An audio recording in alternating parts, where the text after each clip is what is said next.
And welcome to the Kim Iversen Show. Thank you so much for being here. So yesterday, Biden made a surprise visit to Ukraine where he met with Zelensky and spoke to a crowd of thousands. Now, while there, he vowed that Ukraine will never be a victory for Russia, never, and pledged continued support, but notably did not pledge F-16s, which Kiev has been requesting. Instead, he did pledge artillery, ammunition, anti-armor systems, and air surveillance radars. Now, Biden's visit surprised everyone except Moscow. They were told in advance to ensure his safety. Meanwhile, Putin gave his State of the Union address in front of a large crowd in Moscow. He didn't announce any new military operations or let on to how the war is going, but he did announce that Russia would be suspending its participation in the New START nuclear reduction treaty. With us now to talk about this is Branko Marcetic, staff writer at Jacobian and author of Yesterday's Man, a biography of Biden. Branko, thank you so much for being here. Welcome to the show. Cheers. So let's first talk about the surprise visit to Ukraine.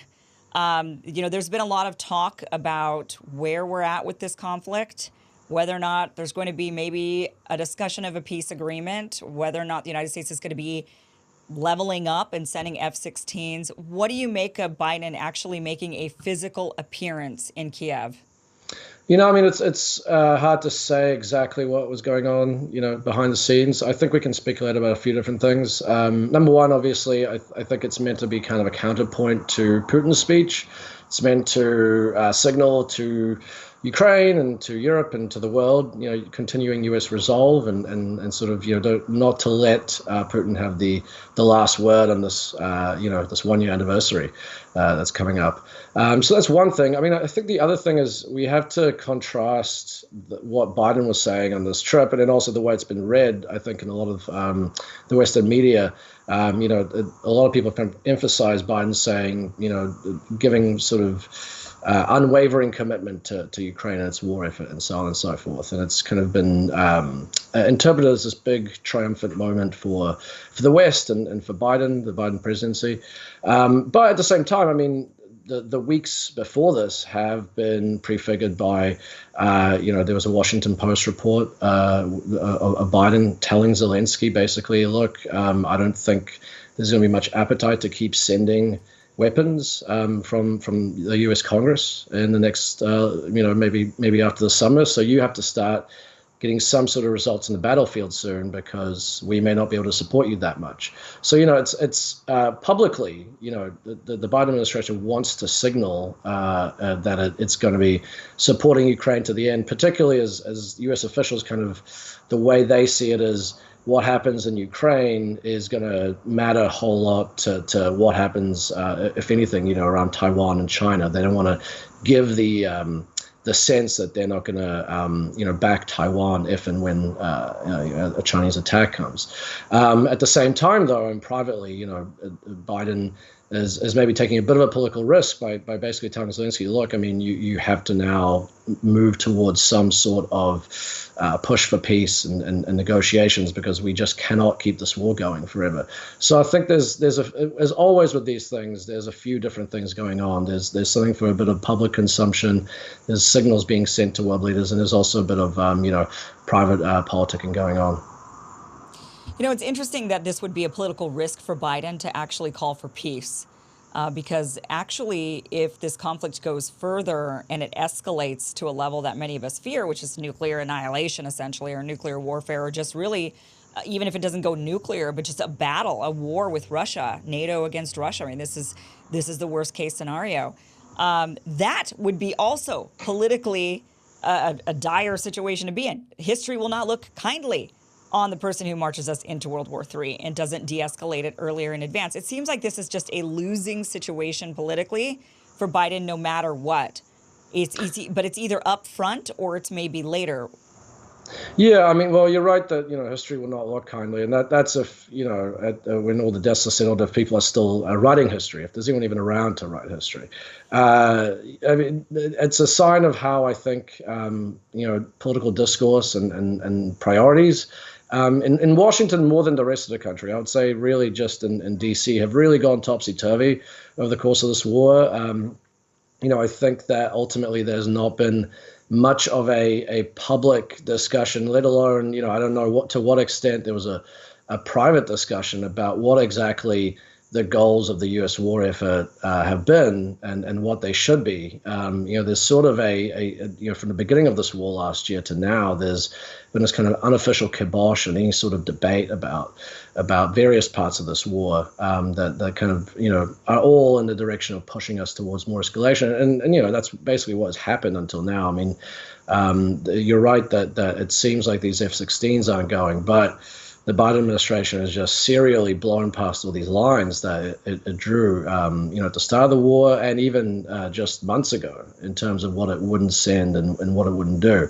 So, we see how the lack of debate and the lack of kind of drawing clearly articulated goals, I think, has led us into this situation of open-ended escalation and deepening involvement.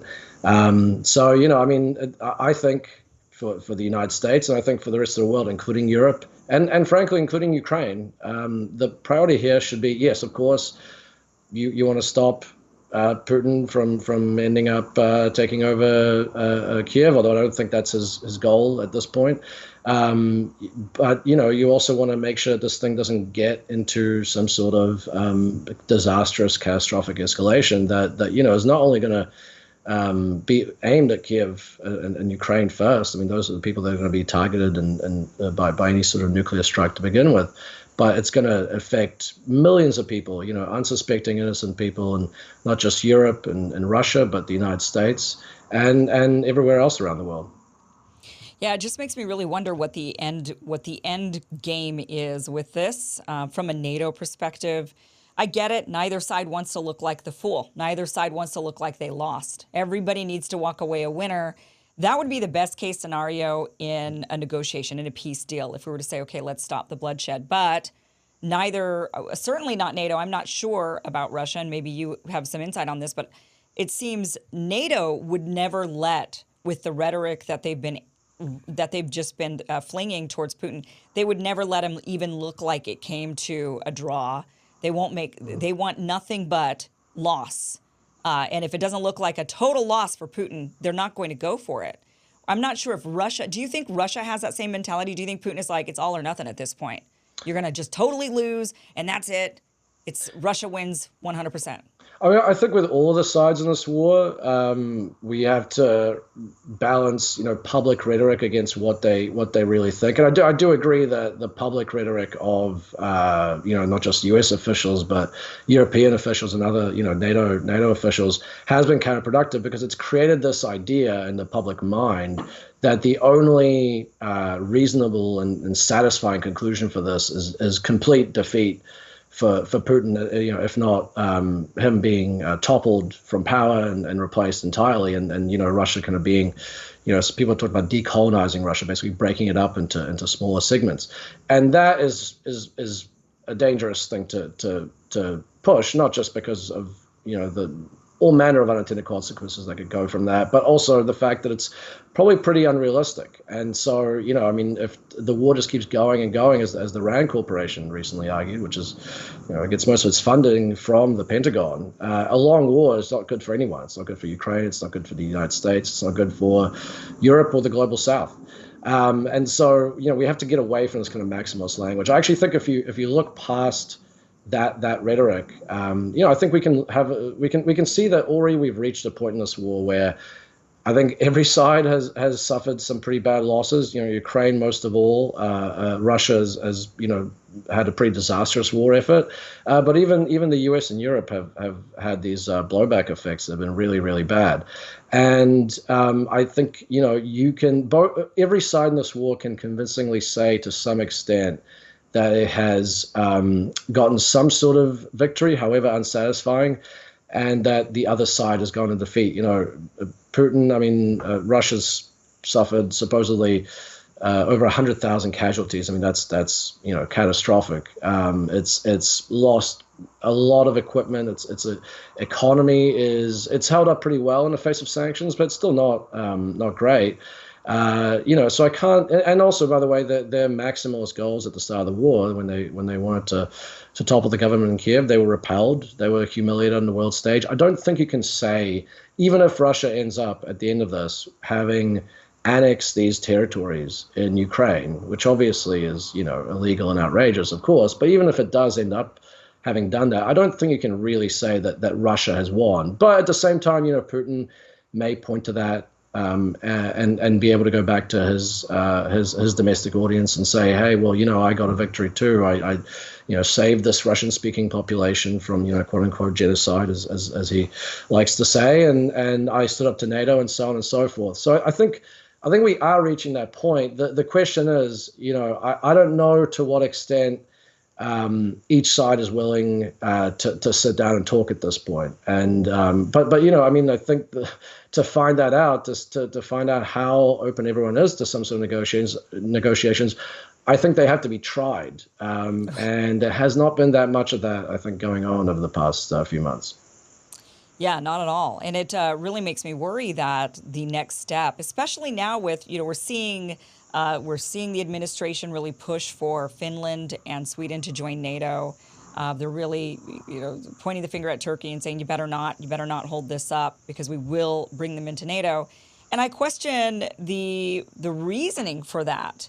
Why would you want why desperately want these two nations to join NATO if you weren't really truly gearing up to fight Russia and you wanted to be able to draw from their military to help? I'm curious, do you think it's more to do with, well, we just, we're mighty in numbers and this is going to deter because if we just add countries to the list on the roster, then Russia's going to say, oh, never mind. Or do you think it's what I suspect, which is they just think, oh, crap, we're going to go into an actual war with Russia. We need bodies. So the more countries we can get involved and force them into giving us bodies, the better. Well, if that is their thinking, I hate to break it to them, but the amount of bodies is not going to matter. If there's a war with Russia, it's very quickly going to end up being a nuclear conflagration, very likely. So, and then at that point, whether you have, a few more million people on your side versus what you would have had otherwise doesn't really matter that much. The logic of NATO expansion, I think there's a few different things that people have said over the years. Obviously, the countries that want to join, they have an incentive because they think, well, I'll be protected from a larger neighboring power if I'm under the security umbrella of the United States. I think for the United States, it's a way to, or has been a way to kind of isolate Russia and contain it potentially. If it came to resurgence after its weakness in the 90s, which has kind of happened. And I think there's just sort of a logic here to it, that the idea that deterrence is the thing that ultimately makes us safer. But what I would tell people here is all of this may sound logical in the face of it, but you have to actually think about it from a slightly more critical angle. And if you actually look at the history of all this, NATO expansion, it as George Kennan, the father of containment against the Soviet Union, he was the guy who came up with that whole concept. As he pointed out in the 90s, when this idea was first being pushed, he said that basically it's going to cause the very thing it's trying to prevent, and that NATO is going to end up basically dealing with the problems that its own existence had caused. And I think that is what's happening. And I think in the US and the West, NATO, we have to stop thinking about, avoiding war through just deterrence and military might, because that has basically been the policy that the US and NATO countries have taken since the 90s, since the breakup of the Soviet Union, and it's led us to this point. And I could talk for hours to show you this, but if you go through the history of the kind of effect that NATO expansion had on Russian domestic politics and foreign policy, you'll quickly see it. So it's the policy of kind of more aggressive containment and deterrence that has led us to the point of war. So we need to start thinking about other more creative ways to have a more stable and peaceful world order. Because at the end of the day, yes, the Ukraine war is terrible, but we're all losing. out of this war. It's terrible for Ukraine, but we are all suffering to different degrees from it, and it could get much worse. Yeah, people are worried it's going to get much worse because during his State of the Union address, Putin announced that Russia is suspending its participation in the New START nuclear arms reduction treaty. So this has been making the news all day. Oh no, Russia is pulling out of this nuclear reduction treaty. They're gearing up to make more nukes. Um, in clarification, when Putin was talking about this, when he said the reasoning for why they wanted to suspend this is because the treaty actually allows for inspections. And so he was saying that the U.S. and NATO openly state that their goal is the strategic defeat of Russia. And what, after that, we're just supposed to let them travel around our nuclear facilities? So he says, we're not going to do that. So we're not going to do this treaty. What do you think of that? Well, I mean, first of all, I think it's a very foolish and irresponsible thing for Putin to do. I mean, the idea that this is, going to, this is going to make Russia less safe. If that's his goal, to keep Russians safe from, NATO and the US, then this is the exact opposite thing that you want to do. I mean, these treaties exist. They're not one-sided treaties. They exist to contain and prevent U.S. and Russian nuclear capabilities from spiraling out of control and leading to something disastrous that would end up with both countries destroyed. So I think it's a really bad move. Maybe two good things I've seen some analysts talking about. Putin said that he wouldn't raise the number of deployed nukes, that were contained by this treaty. So that's good. And I think he said also that he would maintain the rule of notifying the U.S. if he was doing any tests. So that's good if he follows through on that. But that's not much of a solace. I think at the same time, while understanding how reckless and I think idiotic this move is from Putin, I think we also have to understand this in the context of much larger history. The U.S. under successive presidents, unfortunately, has done many similar foolish things and canceled a lot of other Cold War treaties. Treaties that were great diplomatic achievements. They were considered some of the greatest foreign policy achievements of past presidents, including a conservative Republican president, Ronald Reagan. And Trump unfortunately pulled out of Reagan's INF treaty. He pulled out of the Open Skies Treaty. Bush, before him, pulled out of the Anti-Ballistic Missile Treaty. And, NATO expansion is a big part of what has led to the current tensions with Russia. But also these earlier cancellations of arms control agreements were also part of that sort of, spiraling tensions. And so, I think we should be absolutely disappointed and angry at the fact that Putin has done this. But we also, as people in the United States, as people in the West, we have to hold our own leaders to account and say, well, hold on, why did we also allow this other stuff to happen before that led us to this road? And hopefully once we understand, how destructive that was and how irresponsible that was, and now that we see it, now that Putin is doing it too, I would hope that, if and when this war ends and after some time goes past and tempers are allowed to kind of calm down again, we can get back to the far more urgent task of arms control and trying to rebuild some sort of trust and cooperation between these two countries, because the world cannot continue, with U.S.-Russia tensions like this forever. Yeah, it is. It's a very dangerous place that we're in. And yeah, I know people are very worried about Russia maybe now going and making a lot more nukes, but it's like, how many more nukes do you need? We already have enough to annihilate the planet several times over. So you're going to blow up the Earth how many times? I mean, yeah. Everybody's already got enough, right, to really do some serious damage to the planet and to people, humanity. So although I will say I can understand his point. I also would not be trusting the United States if I were Russia, and I, just like the United States, wouldn't be trusting Russia potentially to come and take a look at the facilities when we're at this stage, such tense. Really, we're in a proxy war, and so I could understand saying, you're not exactly the people I want coming around looking through my closet, you know. Maybe a better move would have been to say we want a neutral party to come and do this, and not you, potentially. I'm not sure. Yeah, I mean, I think some solutions were possible. I mean, he hasn't withdrawn fully. He's suspended it, which, from what I understand, is not really possible under the treaty. But he's found some sort of loophole that I guess is going to let that happen. The statement he put out, or the Russian Foreign Ministry put out, did leave the door open to coming back in at some point. So. But yeah, I mean, I think this is just one more kind of step up the escalatory ladder, and whatever, psychological or strategic reasons he might have to do it, I think ultimately that's endangering not just ordinary Russians, but everyone.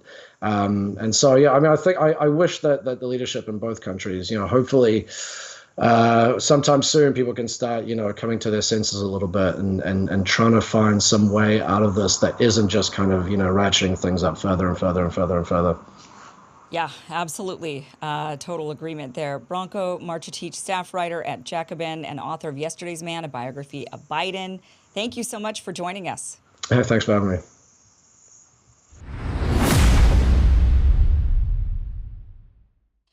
All right, guys, it's time for a word from our sponsor, Birch Gold. We all know that in today's economic climate of inflation and instability, people are starting to really rethink their investment strategies, and for good reason. Recent stock market turbulence, global issues, all of these things have caused a decrease in retirement accounts as well as decreased disposable income. However, the price of gold went up 14% from November 2022 to February of 2023. So now is a good time to think about investing in gold and other precious metals through Birch Gold rather than just going along with whatever is going to happen that the government has planned for us, or, maybe nuclear annihilation, things like that. So you could take your future into your own hands to some degree, at least financially, by investing in something stable in these very unstable times. And the process of converting a traditional IRA or 401k into a precious metals IRA has been made very simple by Birch Gold. All you got to do to get started is simply visit birchgold.com/Kim and request a free info kit on gold, and you're going to end up getting a consultation with a precious metals specialist. So don't wait to find out what's going to happen, because none of us really know what's going to happen. Go to birchgold.com/Kim and get that free info kit.